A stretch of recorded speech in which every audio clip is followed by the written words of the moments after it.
Seja muito bem-vindo, cooperado. Mais uma vez eu aqui fazendo as honras, iniciando aqui mais um encontro do nosso projeto Coplantar, mais uma etapa da oficina de educação ambiental. E, como de praxe, trago alguns recados. O primeiro deles é que essa oficina também vale 100 pontos para o programa de pontos mais da Banricope, para você acumular pontos e trocar por prêmios. E essa aula também vai ter um quiz no final, então presta bastante atenção que se você tiver mais de 75% de acertos nesse quiz, você vai ganhar 50 pontos a mais. Vou deixar vocês aqui com as meninas do botanismo e tenham uma boa aula. Olá pessoal, sejam todos muito bem-vindos à nossa terceira aula. Oi gente, então hoje na terceira aula a gente vai ver sobre o plantio de árvores nativas e como que as árvores nativas elas contribuem para a redução dos gases de efeito estufa. Então aqui eu trouxe um gráfico da concentração de CO2 na atmosfera entre os anos de 1960 e 2020. Então a gente pode ver que teve um aumento exponencial da concentração desse gás da atmosfera e esse aumento então ele é proveniente das atividades humanas, da antropização dos ambientes naturais, da utilização de recursos naturais. Então, vamos falar das árvores. Então, como que as árvores elas contribuem para a redução do CO2 na atmosfera? Durante a fotossíntese, as árvores elas sequestram o carbono da atmosfera para utilizar em seu processo. Então, estima-se que uma árvore adulta ela possa capturar, em média, dependendo da espécie, de 20 a 150 kg de CO2 por ano. Então aqui tem uma imagem, que exemplifica o processo de fotossíntese das árvores. Elas, por meio da luz, absorvem o gás carbônico e liberam, então, oxigênio na atmosfera, de forma bem resumida. Então, qual que é o papel das florestas no equilíbrio climático? As florestas elas servem para estabilizar o ciclo das águas, regular a temperatura local. Então, em grandes cidades, em locais, grandes centros, onde não possui vegetação, a gente consegue notar que eles são muito mais quentes no verão do que bairros que possuem árvores. As florestas também armazenam grandes estoques de carbono, como eu comentei anteriormente, e elas aumentam, então, esse processo de resiliência climática. A destruição das florestas ela libera grandes quantidades de CO2. Então, uma floresta nativa, ela não absorve tanto CO2 quanto o desmatamento dessa floresta vai liberar no ambiente. Então, quais que são os benefícios? O que as florestas nativas elas trazem para o meio ambiente? Então, considerando a biodiversidade. Primeiramente, qual que é a diferença de uma floresta nativa e o reflorestamento com espécies exóticas? As espécies nativas, elas são naturais da nossa região. Então, existem as árvores nativas do Rio Grande do Sul, as árvores nativas dos outros estados. As florestas nativas, que são as espécies que elas ocorrem naturalmente aqui no nosso estado, elas possuem, então, alta biodiversidade. Já as espécies exóticas, elas não tem tanta biodiversidade. Então, uma espécie exótica, um cultivo de espécie exótica, por exemplo, é o pinus, o eucalipto, que são espécies que elas são usadas comercialmente. Com relação aos serviços ecossistemas, então a polinização, a regulação climática, as florestas nativas elas fornecem mais serviços ecossistêmicos do que as florestas exóticas. Elas também sequestram, então, uma maior quantidade de carbono do que as florestas que não são nativas, e elas possuem uma resiliência ecológica. O que é isso? Elas têm uma capacidade de resistir melhor aos efeitos climáticos. Então, estimativas de sequestro de CO2.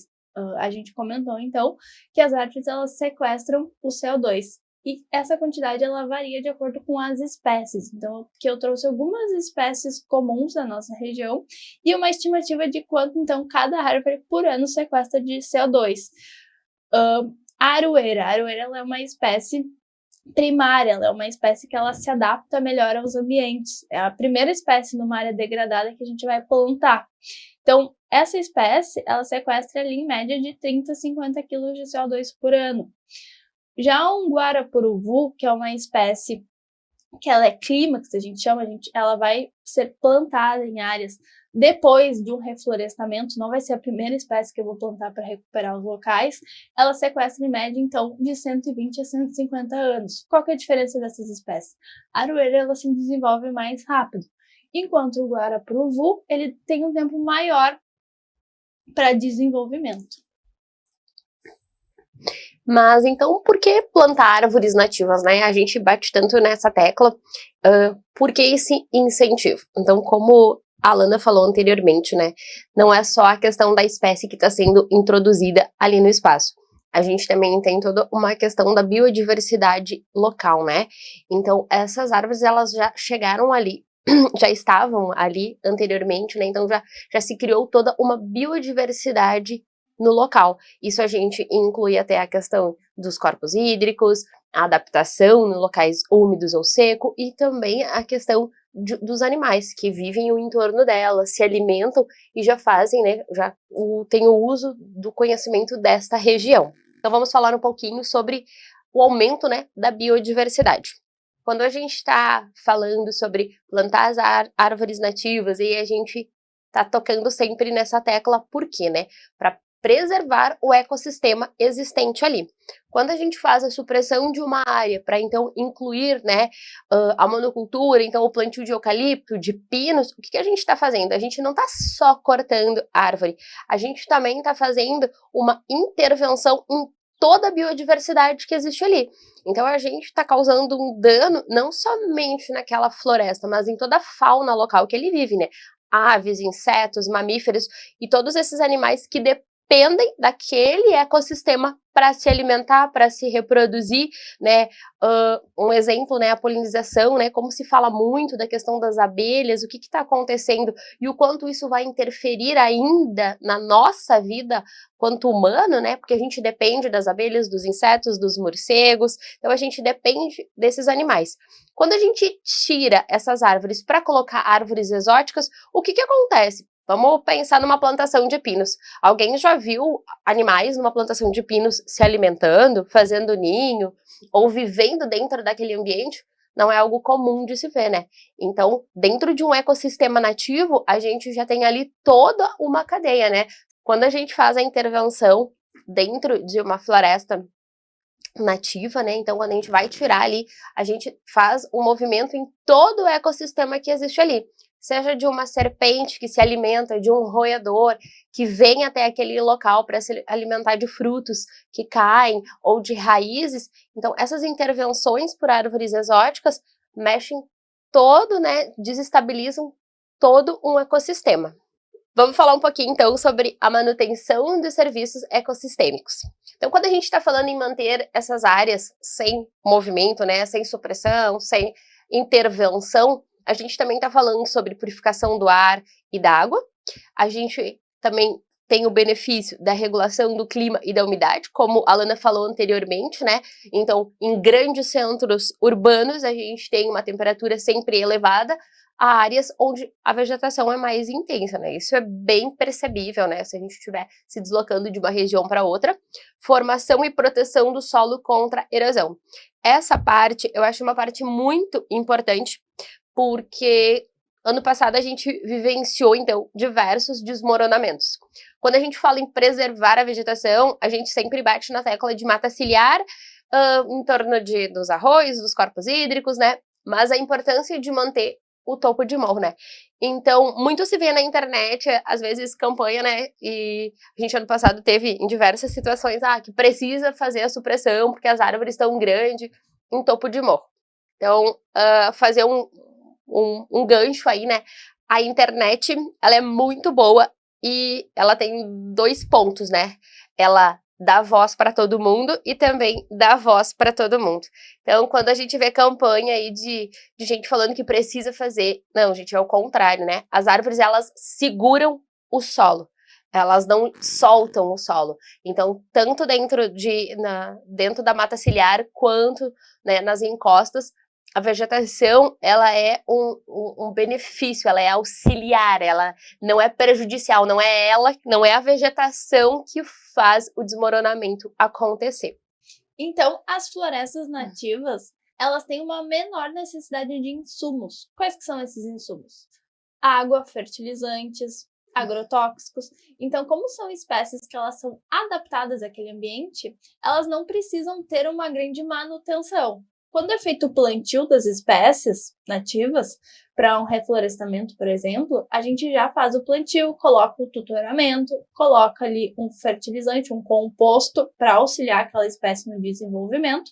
E como ela já é adaptada àquele local, àquele clima, ela vai se desenvolver ali. Em espécies exóticas, por exemplo, tem uma espécie, não sei se vocês conhecem, um flamboyant. Ele dá uma flor vermelha muito bonita, mas é uma espécie muito difícil de cultivar. Tu vai plantar ela, pode ser que ela não se desenvolva tão bem, porque ela não é uma espécie nativa aqui do Rio Grande do Sul e ela precisa de uma atenção maior. Mas por que então plantar árvores nativas? Onde que eu posso plantar árvores nativas além da minha casa? Na minha casa eu vou lá e vou plantar no meu terreno uma árvore. Eu não sei qual árvore, eu quero uma bonita.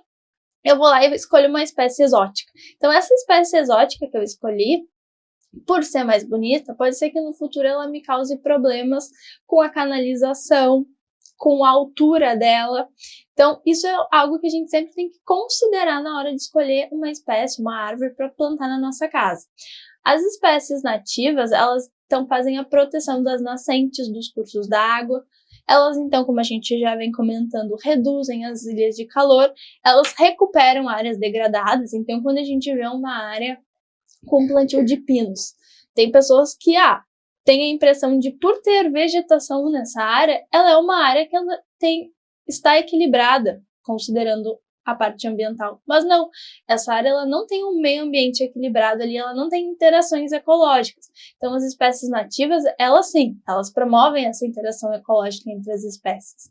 Elas também, então, fazem a fixação do nitrogênio, considerando as espécies leguminosas. Então vamos falar um pouquinho sobre a vegetação ciliar. Então, desde que a gente é criança, né, ela é o primeiro tema que se aborda na educação infantil sobre a importância da gente preservar as matas próximas aos corpos hídricos. Então, como isso é no dia a dia?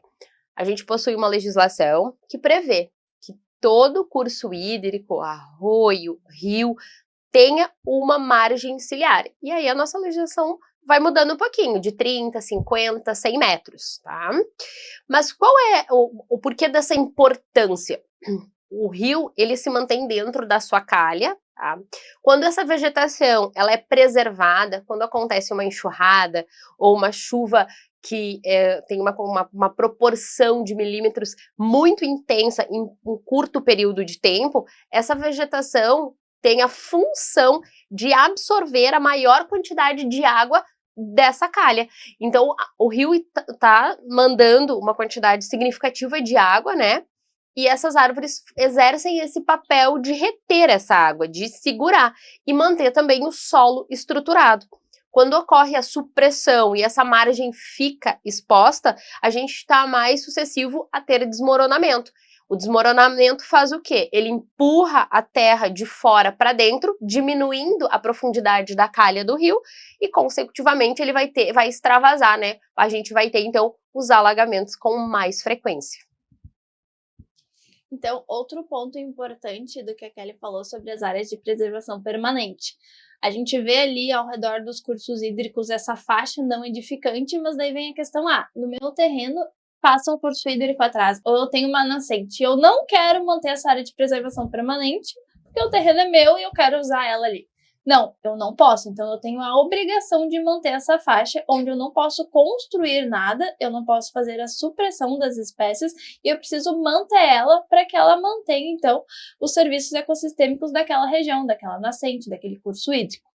Então, a vegetação ciliar, ela serve para proteger as margens, como a Kelly falou, controlar a erosão, as raízes, então, ajudam a fixar o solo, prevenindo, então, deslizamentos e assoreamento desses cursos. Elas também melhoram a qualidade da água, a vegetação ela atua, então, como um filtro natural. A gente pode observar nesses cursos hídricos que eles ocorrem nas regiões urbanas. Os cursos que possuem vegetação nativa, na margem, essa vegetação ela serve para segurar. O que ela segura ali? normalmente algum resíduo, algum papel, alguma embalagem que foi largada na calçada, quando o vento leva, a gente pode observar que primeiramente eles ficam presos nessa vegetação, considerando as zonas urbanas, para depois então cair no rio. Se eles forem retirados no momento que a vegetação segurou, eles não vão entrar no curso hídrico. Como a gente já vem falando desde o início da nossa conversa, né, a importância de manter. Então, aqui no Brasil, no estado, a gente ainda tem o costume de sempre estar ali querendo manter as margens dos corpos hídricos expostos. E fora do Brasil já se tem um trabalho muito grande que os outros países, principalmente a gente vem falando de Europa, né, eles já estão intensificando o plantio dentro das áreas urbanas. Então, eles estão buscando isso de novo, fazer florestas urbanas, né, recolocar essa vegetação que um dia esteve ali. Por quê? Pela questão das altas temperaturas. Então, quando a gente mantém as florestas, quando a gente mantém esse ecossistema, é um benefício para aquela região. Então, com o aumento da temperatura do planeta, manter esse ecossistema nos grandes centros urbanos é um benefício para a população que ali vive, né? E o dia a dia de cada um. Então, essas florestas, a vegetação ciliar, ela serve então de abrigo e alimento para a fauna. Essas regiões onde tem curso hídrico, tem água, elas são um atrativo para a fauna, porque a fauna fica ali, se alimenta, tem água. Então, as matas ciliares, elas servem como corredores ecológicos. O que é um corredor ecológico? É algo que facilita o deslocamento de animais de um habitat para outro habitat. Um exemplo claro para a gente visualizar um corredor ecológico. Quando a gente tem uma rodovia e tem vegetação dos dois lados da rodovia. Qual que é o ideal? Deixar os animais atravessarem a sorte? Não. É construir um corredor ecológico, um lugar subterrâneo ou aéreo onde eles possam atravessar a rodovia sem ter riscos. Então, a vegetação ciliar, ela também promove a conservação da biodiversidade, porque, como eu comentei, elas ligam diferentes ecossistemas, diferentes espécies, preservando, então, a diversidade genética entre os animais e garantindo a sobrevivência das espécies ameaçadas. Então, normalmente não é comum no nosso dia a dia falar sobre as espécies ameaçadas, tanto da flora. A flora, coitada, ninguém pensa nela, ela é a última da lista. Mas pensando então em animais ameaçados de extinção. A biodiversidade, quando a gente conserva as florestas nativas, a vegetação ciliar, a gente está conservando a biodiversidade que tem ali, os animais que estão ali, a vegetação, as espécies de vegetação que nós temos nessas áreas. E a gente também cumpre a legislação ambiental. Então, como nós comentamos, no Brasil nós temos uma lei federal que estabelece a proteção da vegetação nativa do entorno de cursos hídricos, de nascentes, de olhos d'água. E para complementar todo o que a gente vem falando sobre mata ciliar, né? Então, a gente também está cumprindo a legislação vigente. Então, a gente tem a Lei 12.651, que é a lei que ampara, né, a proteção das áreas de preservação permanente. Então, no Código Florestal ali, a gente tem a questão de metragem, quanto que se deve ser respeitado, também a proteção das nascentes, olho d'água, arroios, corpos hídricos e, consecutivamente, as nossas florestas. Então, agora, falando um pouco de projetos que buscam reflorestar áreas de vegetação ciliar ou reflorestar áreas que foram degradadas. Aqui no Rio Grande do Sul, depois das nossas enchentes, depois dos deslizamentos que nós tivemos, foi lançado então um projeto pelo governo do estado, ele é conhecido como Projeto Reflora, para reintroduzir mudas de espécies florestais nativas do Rio Grande do Sul. Então é isso que nós precisamos fazer agora para recuperar essas áreas. Nós tivemos uma enchente muito forte, a vegetação ciliar, grande parte foi destruída, então o objetivo agora é reflorestar essa vegetação, reflorestar esses locais de beiras de arroio, para que a vegetação ciliar possa então fazer o seu papel ecossistêmico.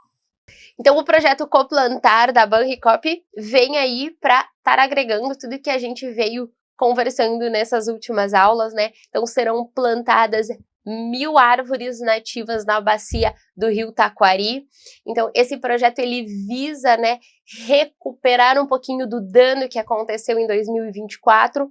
Então a gente conversou sobre a importância da mata ciliar, mas é bom a gente também pensar um pouquinho sobre a importância em manter as nossas vegetações, os nossos corredores ecológicos, com o avanço, né, o crescimento dos centros urbanos, da indústria, cada vez mais a gente vê grandes manchas de vegetação sendo tirada. A gente também tem aí no nosso Pampa a questão da agropecuária, que também, né, acaba fazendo a supressão de grande quantidade de hectare. Então são projetos como esse que enchem o nosso coração de alegria, né, e ver que é uma ação que favorece o meio ambiente, é uma ação socioambiental, e a gente convida todos vocês aí a estarem participando. Então, complementando o que a gente vem falando até aqui, mostrando a enchente que nós tivemos em 2024, ela devastou áreas enormes. Então aqui nós trouxemos imagens, como que ficaram esses locais, como que ficaram a vegetação, o que existia lá,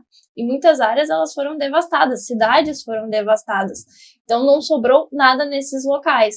E nesses locais é onde a gente precisa, então, atuar e fazer esse reflorestamento. Na aula anterior, eu conversei com vocês sobre a nossa parte, nós conversamos, a Kelly também, a nossa parte que nós, enquanto pessoas físicas, podemos fazer para contribuir para o meio ambiente e reduzir os impactos ambientais. Eu também pincelei rapidamente as atitudes de empresas, de indústrias, o que essas empresas podem fazer e devem fazer para reduzir a pegada ambiental. Desta forma, o projeto Coplantar reafirma o compromisso da Banricope com a sustentabilidade e a inclusão social e o desenvolvimento regional. Essa iniciativa representa um passo concreto na construção de um futuro mais equilibrado, em que a responsabilidade socioambiental e a cooperação caminham juntos. Então, passando para agradecer, foi um prazer imenso estarmos aqui com vocês. Pedir, né, para que cada um coloque um pouquinho a mão na consciência, pense nas suas ações diárias. Então, um abraço e até a próxima. Tchau, pessoal. Obrigada, então, pela atenção de vocês até aqui. Eu espero que isso tudo que a gente vem conversando ao longo das aulas faça sentido para vocês e seja aplicado no dia a dia. Obrigada. Tchau.